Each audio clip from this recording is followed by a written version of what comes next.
The first thing she noticed wasn't the heat, it was the smell. A sharp chemical sting of gasoline mixed with the raw, primal scent of burning rubber and scorched leather. Thick, black smoke began curling under the floorboards like a venomous vine hunting for air. At 16, her world had shrunk to the battered interior of her old sedan. Her wrists were bound to the steering wheel with a coarse rope that cut deeper into her skin with every desperate tug.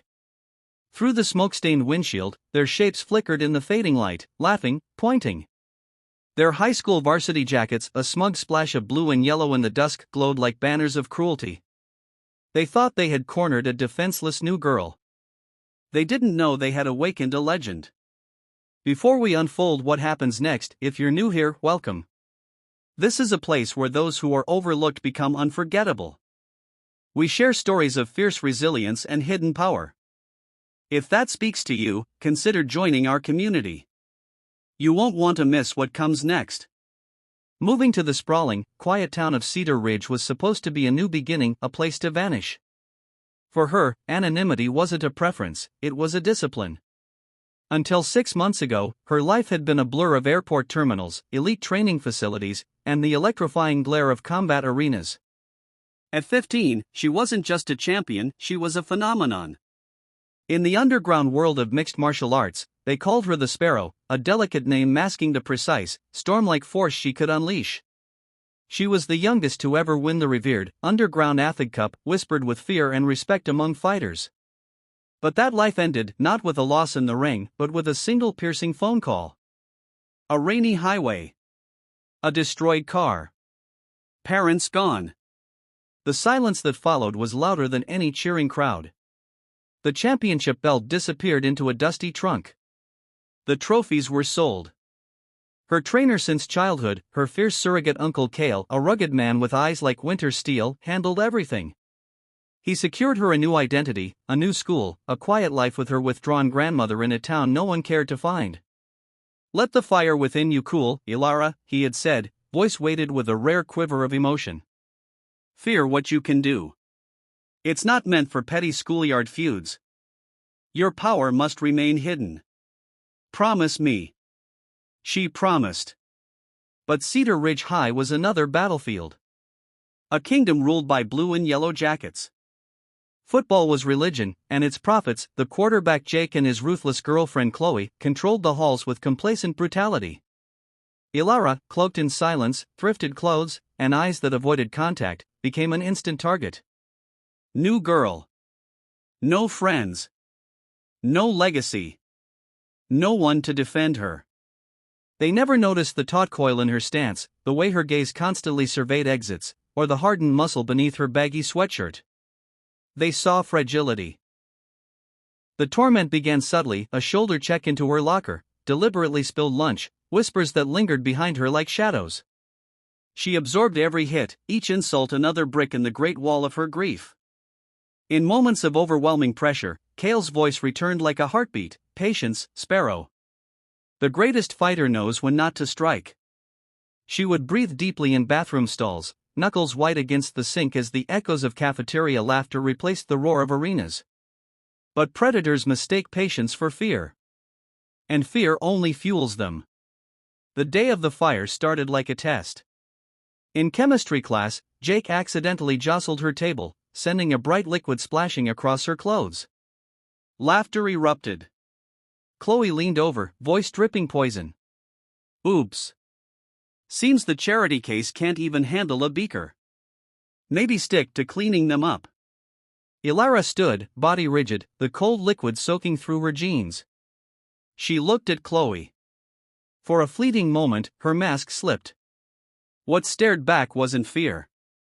It was a sharp, calculating precision. A mental map: strike to the trachea, disable, step to secondary target. Chloe's bravado faltered. She instinctively stepped back, unnerved by the quiet girl's sudden shift. The moment passed. Elara wiped her face, said nothing, and left the room. That silent challenge escalated into war. After school, she walked to her car, the remote corner of the parking lot she chose for isolation. Footsteps followed. She didn't turn. She knew who it was, the arrogant stride of Jake, Chloe trailing like venom at his side, flanked by their massive teammates, Mark and Tyler. Her fingers tightened around her keys, weak weapons. She almost made it to the door. "Hey, new girl," Jake called, mock-friendly. "We need to talk about that little stunt in chem." She turned slowly, heart pounding. "I didn't do anything," she whispered.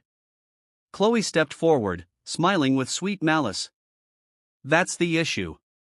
You looked at me like you're better." It was a tired, overused script, but here, it was holy doctrine. They closed in, pinning her to the car. Words turned to shoves, to a brutal comment about her dead parents. That blow hit harder than fists. The beast of grief rattled its cage. She could have ended it right then. A single strike could have shattered Jake's nose, a kick would have crippled Tyler. But Kale's warning wrapped around her wrists like chains. Not for schoolyard fights. So she fought the only way she could. She tried to escape. She ducked, scrambled into the driver's seat. That was her mistake. In seconds, they were on her football strong, 4-on-1. They dragged her out, laughing. From a gym bag came a thick rope. They were prepared. They bound her wrists to the wheel, digging the rope tight. "Just a little welcome gift," Jake sneered. They dumped her backpack, stomped her books. Then Chloe's eyes gleamed. She grabbed a small gasoline container from her trunk. "Let's make it memorable." Gasoline soaked the car. Reality slammed down. This wasn't a prank. This was escalation into murder. "No. Stop. Please." Her screams were raw, unfiltered terror. The scent of gasoline sobered them briefly, but ego and peer pressure pushed them forward. Jake sparked his Zippo. The little flame danced like a demon. He smirked at her horror and threw it. The explosion thundered. Heat swallowed the vehicle. Flames clawed the metal. Their pride shattered. They hesitated, then ran. Their laughter replaced by panicked footsteps. Inside, she was alone with fire. Fear surged, animalistic, choking her mind. Smoke scalded her lungs. The windows glowed with furnace heat. Ropes seared her wrists. This was how it ended, not in triumph, but in senseless cruelty. She saw her parents. She heard Kale, "You are more than they perceive. You are a storm restrained." Something inside her ruptured, not breaking her but releasing her. Fear remained, but beneath it rose something colder. The Sparrow awakened. Her breathing changed. Calm, controlled. She ignored the agony. She rotated her wrists, searching for weakness in the rope. Remembering Kale, when bound, the body becomes the weapon. Tension is the enemy. Find the slack. She braced her feet, pulled, not wildly, but with focused power from years of training. The steering column groaned. Rope fibers stretched. A whisper of slack appeared. That was enough. She twisted, skin tearing, blood slickening the rope. With a final push, her left hand slipped free. Adrenaline surged. She untied the second knot with shaking fingers. Freed wrists, but still trapped in an oven. Flames ate the windows. Toxic air filled her lungs. The doors were dead, wires melted. Her only option, the cracked driver's side window. Without hesitation, she ripped off her hoodie, wrapped it around her fist. She drew in one final breath. Fist of the meteor. She struck, not at the glass center, but the weaker edge. Shatter. Glass erupted outward like stars in firelight. A rush of heat and air hit her, along with escape. She dove through the jagged opening, rolling across gravel, smothering sparks. Pain screamed through her body, but air filled her lungs. She was alive. The bullies hadn't gone far, their morbid curiosity pinning them near the trees. They saw the car vanish in flame. They were absorbing the magnitude of their actions when they saw her burst from the fire like a creature reborn. She rose, clothes scorched, hair singed, smeared with soot and blood, eyes locked on them. Not as prey. As a predator. Jake felt an unfamiliar chill tighten his chest. How? He stuttered. They stepped back. She walked toward them, slow, controlled. The limp vanished, combat mode taking over. Mark and Tyler charged, clumsy. She moved with surgical precision. A shift, Mark's punch missed. Her hand struck the side of his neck. He dropped instantly, unconscious. Tyler froze.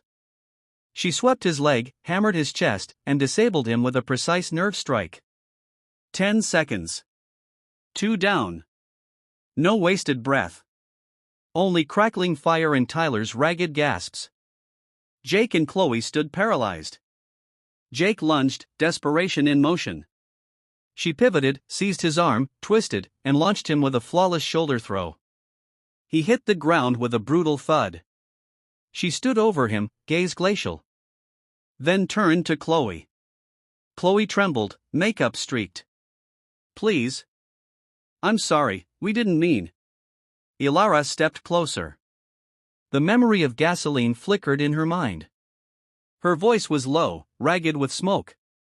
You tried to burn me alive. You're lucky I made a promise. If I hadn't, you'd already be dead. She never touched her. The words struck harder than any blow. Chloe collapsed, sobbing. Sirens wailed in the distance. A neighbor must have seen the blaze.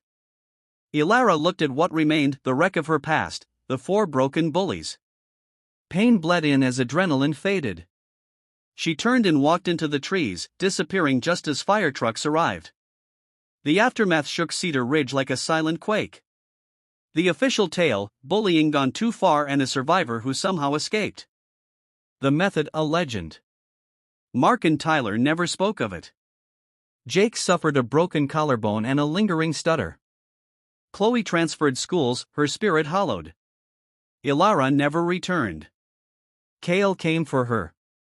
In her grandmother's living room, he saw his prodigy swathed in bandages, eyes hardened by ancient pain. He didn't scold. He only sighed. The secret is out. Not all of it, but they've seen the storm. Weeks later, the police received an unmarked envelope. Inside, screenshots of messages planning the attack, photos of her vandalized locker, and an audio clip of Chloe's chilling words, "Let's make it a little more memorable." It was enough to ensure legal consequences. At dawn, Elara and Cale drove away. She gazed at the sleeping town. She was no longer just a grieving girl. No longer only a legendary fighter. She was both, tempered in flame. The fire had taken her car, her anonymity, and her final thread of childhood. But from its ashes, the Sparrow rose anew, no longer hiding her strength, ready to wield it with wisdom, and when necessary, with unrelenting finality. She had tested silence.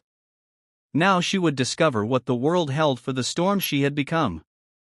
This story stands as a stark reminder of the hidden battles people endure, and the raw strength that often lies behind quiet eyes. A journey from despair through fire toward reckoning. Tell us, where are you watching from today? Share in the comments below and be part of our growing community.